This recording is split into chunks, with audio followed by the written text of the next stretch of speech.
Retirement के लिए NPS यानी कि नेशनल पेंशन सिस्टम एक शानदार स्कीम मानी जाती है। ये एक लॉन्ग टर्म स्कीम है। इसमें 18 से 60 साल की एज तक आपको एक फिक्स अमाउंट इन्वेस्ट करना पड़ता है। ये स्कीम 2004 में मेनली गवर्नमेंट एम्प्लॉय के लिए शुरू की गई थी, लेकिन इसकी पॉपुलैरिटी को देखते हुए 2009 में ये स्कीम सभी के लिए ओपन कर दी गई और तब से अब तक इस स्कीम में काफी सारे चेंजेस किए गए हैं। तो आज की इस वीडियो में हम जानेंगे एनपीएस में हुए लेटेस्ट चेंजेस के बारे में। तो अगर आप एनपीएस में इन्वेस्टेड हैं या फिर इसमें इन्वेस्ट करने का सोच रहे हैं तो ये वीडियो आपके लिए इंपॉर्टेंट होने वाली है। तो वीडियो को एंड तक जरूर देखिएगा और अगर आप चैनल पे नए हैं तो ऐसी ही फाइनेंशियल इंफॉर्मेशन के लिए चैनल को जरूर सब्सक्राइब करिएगा। तो चलिए शुरू करते हैं और जानते हैं एक एक करके एनपीएस में हुए चेंजेस के बारे में। तो सबसे पहला चेंज है प्रीमेच्योर विड्रॉल को लेकर। फैब 2024 से पहले एनपीएस सब्सक्राइबर अपने पेंशन अकाउंट से 10 साल से पहले पैसा विड्रॉ नहीं कर सकते थे, लेकिन अब इस लिमिट को कम कर दिया गया है। यानी कि अब आप जो है इसमें 3 साल कंप्लीट होने के बाद अपना पैसा विड्रॉ कर सकते हैं। साथ ही ध्यान रखने वाली बात यह है कि आप जो है अपने इन्वेस्टेड अमाउंट का 25% ही विड्रॉ कर सकते हैं और अगर आपके एनपीएस अकाउंट में आप और आपका एम्प्लॉयर दोनों ही कंट्रीब्यूट करते हैं तो आप जो है सिर्फ अपने ही पार्ट में से विड्रॉ कर सकते हैं।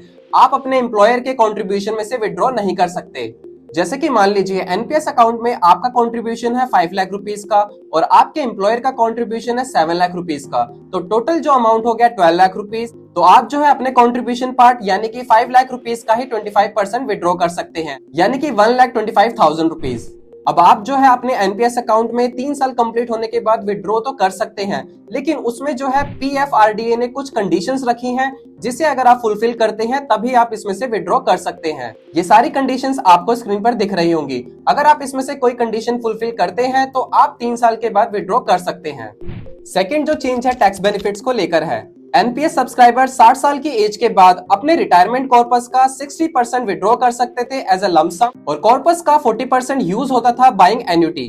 वहीं 2020 से पहले 60% के लंप सम अमाउंट में 40% टैक्स फ्री था और बाकी 20% पर टैक्स पे करना पड़ता था। लेकिन फिस्कल ईयर 2020 के बजट के बाद ये 60% का जो लंप सम अमाउंट है वो पूरा टैक्स फ्री कर दिया गया है।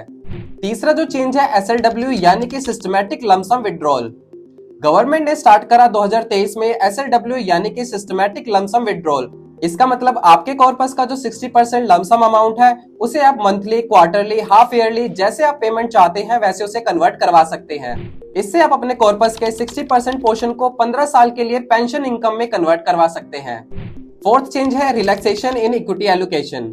एनपीएस अकाउंट में आपको 2 ऑप्शन मिलते हैं, ऑटो और एक्टिव। ऑटो वाले ऑप्शन में आपकी एज के अकॉर्डिंग ऑटोमेटिकली एलोकेशन कर दी जाती है। वहीं एक्टिव ऑप्शन में आप चूज कर सकते हैं कि इक्विटी में आप कितना इन्वेस्ट करना चाहते हैं, गवर्नमेंट बॉन्ड में आप कितना इन्वेस्ट करना चाहते हैं और कॉर्पोरेट बॉन्ड में आप कितना इन्वेस्ट करना चाहते हैं। वहीं अक्टूबर 2022 से पहले आप मैक्सिमम 50% ही इन्वेस्ट कर सकते थे इक्विटी में, वो भी सिर्फ 50 साल की एज तक। वहीं 50 इयर्स की एज के बाद हर साल 2.5% आपका एलोकेशन कम कर दिया जाता था, जिसे टैपरिंग कहते हैं। लेकिन अक्टूबर 2022 के बाद आप मैक्सिमम 75% तक इक्विटी में इन्वेस्ट कर सकते हैं, वो भी 60 साल की एज तक। फिफ्थ चेंज फंड मैनेजर से रिलेटेड है। नवंबर 2023 से पहले आप सारे एसेट क्लास के लिए एक ही फंड मैनेजर चूज कर सकते थे, लेकिन नवंबर 2023 के बाद आप हर एक एसेट क्लास के लिए एक डिफरेंट फंड मैनेजर चूज कर सकते हैं, जैसे कि इक्विटी के लिए अलग फंड मैनेजर, गवर्नमेंट बॉन्ड के लिए अलग फंड मैनेजर एक्सेट्रा। लेकिन आप सिर्फ एआईएफ के लिए अलग से फंड मैनेजर चूज नहीं कर सकते। सिक्स्थ चेंज है सेम डे एलोकेशन। ये चेंज 2022 में इंट्रोड्यूस किया गया जिसे डी रेमिट कहते हैं, यानी कि डायरेक्ट रेमिटेंस। इसमें आपका एक वर्चुअल अकाउंट बनता है जिसे ट्रस्टी बैंक के साथ कनेक्ट कर दिया जाता है, जिससे आपको सेम डे एनएवी मिल जाता है। इससे पहले सब्सक्राइबर को T+2 डे में एनएवी मिलता था, जो कि अब सेम डे मिल जाता है। सेवंथ चेंज है ease of tracking investment in NPS. 2021 से पहले एनपीएस को अपनी इन्वेस्टमेंट ट्रैक करने में काफी प्रॉब्लम आती थी, जिसको बेहतर करने के लिए पीएफआरडीए ने सेंट्रल रिकॉर्ड कीपिंग एजेंसी जैसे कि केफिनटेक, कैम्स के साथ टाई अप कर लिया। तो इससे आप अपनी होल्डिंग की मार्केट टू मार्केट वैल्यू देख सकते हैं। इसे और बेहतर करने के लिए 2022 में केफिनटेक और कैम्स ने डिजीलॉकर को अपना ऑथराइज्ड पार्टनर बना लिया, जिससे कि आप डिजीलॉकर पर अपनी अपडेटेड स्टेटमेंट देख सकते हैं। एट्थ जो चेंज है वो इन्वेस्टिंग इन एनपीएस यानी कि एनपीएस में इन्वेस्टमेंट को लेकर है।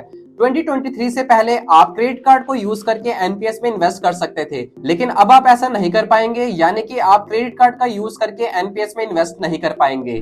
वहीं अब आप एनपीएस में यूपीआई के थ्रू भी इन्वेस्ट कर पाएंगे, यानी कि आप अपनी यूपीआई आईडी से भी एनपीएस में इन्वेस्ट कर सकेंगे। 9th जो चेंज है पेनी ड्रॉप वेरिफिकेशन को लेकर है। अब विड्रॉल के लिए पेनी ड्रॉप वेरिफिकेशन को मैंडेटरी कर दिया गया है। ये कंडीशन अब नेसेसरी कर दी गई है प्री मैच्योर विड्रॉल और एनपीएस एग्जिट के लिए। जब आप प्री मैच्योर विड्रॉल के लिए या फिर एनपीएस एग्जिट के लिए अपना बैंक अकाउंट कंफर्म करते हैं तो एनपीएस अपनी साइड से ₹1 आपके बैंक अकाउंट में ट्रांसफर करेगा, जिसे पेनी ड्रॉप वेरिफिकेशन कहते हैं। तो जैसे ही आपका बैंक अकाउंट वेरीफाई हो जाएगा एनपीएस से, तो आप इजीली प्री मैच्योर विड्रॉल और एग्जिट ले सकते हैं एनपीएस से। 10th और लास्ट चेंज है ऑनलाइन एग्जिट। जनवरी 2021 से एनपीएस से पार्शियल विड्रॉ कराना अब इजी हो गया है। अब आप सेल्फ डिक्लेरेशन देकर इजीली विड्रॉल करवा सकते हैं। पहले आपको इसके लिए काफी सारे फॉर्म भरने पड़ते थे। साथ ही अब ऑनलाइन एग्जिट का ऑप्शन भी अनेबल कर दिया गया है। तो ये थी एनपीएस में हुए चेंजेस से रिलेटेड इन्फॉर्मेशन, जो कि एक एनपीएस सब्सक्राइबर के लिए जानना जरूरी है। अगर फिर भी आपके मन में कोई क्वेश्चन है तो कमेंट सेक्शन में जरूर पूछेगा। और अगर आपको वीडियो अच्छी लगी है तो लाइक करें और इसे शेयर करें। और ऐसे ही फाइनेंशियल इन्फॉर्मेशन के लिए चैनल को जरूर सब्सक्राइब करें। तब तक के लिए अपना ध्यान रखें। शुक्रिया।